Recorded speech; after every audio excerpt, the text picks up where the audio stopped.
Lesson 16. Historical Buildings and Monuments. Historical buildings and monuments are silent witnesses of our magnificent past. These are places of historic, scientific, and scenic interest. These buildings are declared by the government as public property and are known as heritage buildings. Red Fort. The Red Fort is one of the most magnificent palaces in the world. The Mughal Emperor Shah Jahan, after ruling from Agra for 11 years, decided to shift to Delhi and laid the foundation stone of Red Fort in 1618. For its inauguration in 1647, the main halls of the palace were draped in rich tapestry, covered with silk from China and velvet from Turkey. No more. A World Heritage Site may be a forest, mountain, lake, desert or monument, but it has to be of great cultural or natural importance to humanity. The UNESCO identifies such sites and provides funds for their conservation and maintenance.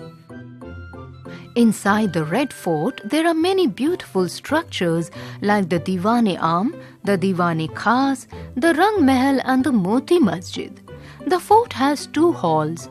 One is Diwan-e-Am for public audiences, where the emperor would sit to hear the complaints and problems of the common people. There is another hall as Diwan-e-Khas, which is the hall of private audiences, where the emperor held private meetings. On Independence Day, our Prime Minister hoists the national flag at Red Fort and addresses the nation. The Red Fort has been declared a World Heritage Site by the United Nations Educational, Scientific and Cultural Organization, UNESCO. Qutub Minar. One of the most significant evidence of commencement of the Muslim era in India is Qutub Minar. Constructed by the first Muslim ruler of India, Qutubuddin Aibak in the year 1193 AD, the Qutub Minar is one of the most sought-after tourist destinations of Delhi. The Qutub Minar is the tallest monument in India, made of red and buff-colored red sandstone. It has a height of about 73 meters and is believed to have been built as a victory tower. The name of the Minar was kept after Qutubuddin Aibak, the man who initiated its construction. His successor and son-in-law Iltutmish later completed it. Aibak constructed the first floor and Iltutmish added the other stories. All the stories are surrounded by projected balconies encircling the Minar and supported by stone brackets. The Minar was completed in 1200 AD, and since then the tall structure has been there upright and ever beautiful, keeping an eye on Delhi just like a sentry. It has 378 steps which take good amount of energy to reach at the top. The iron pillar near Qutub Minar is estimated to be about 1500 years old, which has remained rust-free for the last 1500 years. Surrounded by several other ancient and medieval structures and ruins, this Victory Tower of Muslim period is also a UNESCO World Heritage Site. No more. The Char Minar is a very famous monument in Hyderabad, which was built by Muhammad Quli Qutb Shah to make the end of plague that had hit the city. 1,000 elephants were used in the construction of the Taj Mahal. Yes, the Taj Mahal. It is one of the most splendid masterpieces of architecture in the world that stands on the southern bank of River Yamuna on a raised square platform of white marble. It was built at Agra by the Mughal Emperor Shah Jahan in memory of his beloved wife Mumtaz Mahal. It took 22 years to complete the construction of this architectural wonder. As per the records, 20,000 people were employed to work on this magnanimous project. According to the official documents, Ustad Isa was the master architect of the Taj Mahal. The colors of Taj Mahal change at different hours of the day and during different seasons.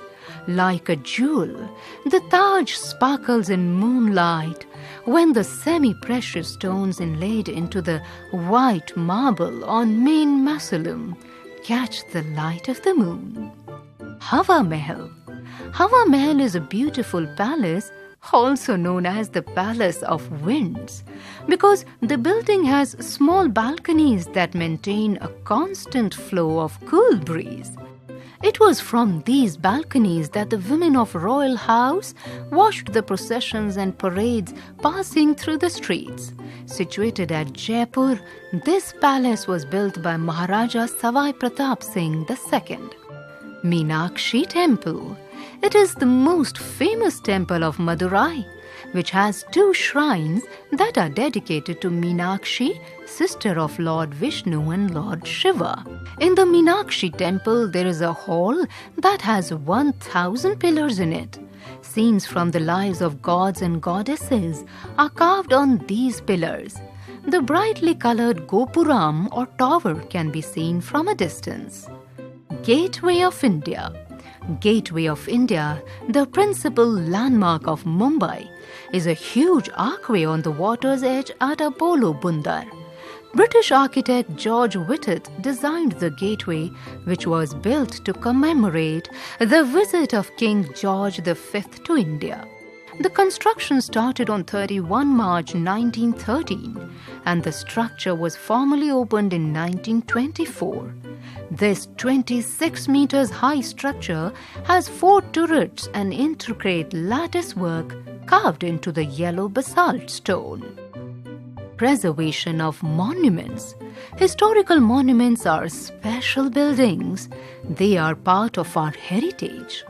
As responsible citizens of our country, we must always take care of our monuments and preserve them for our future generations.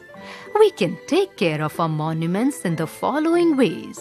We should never scratch, write, or draw on the walls of monuments.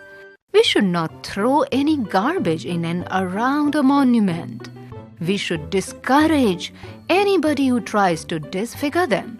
Inform the staff on duty. We should do our best to reduce air pollution in the area surrounding a monument, or at least make people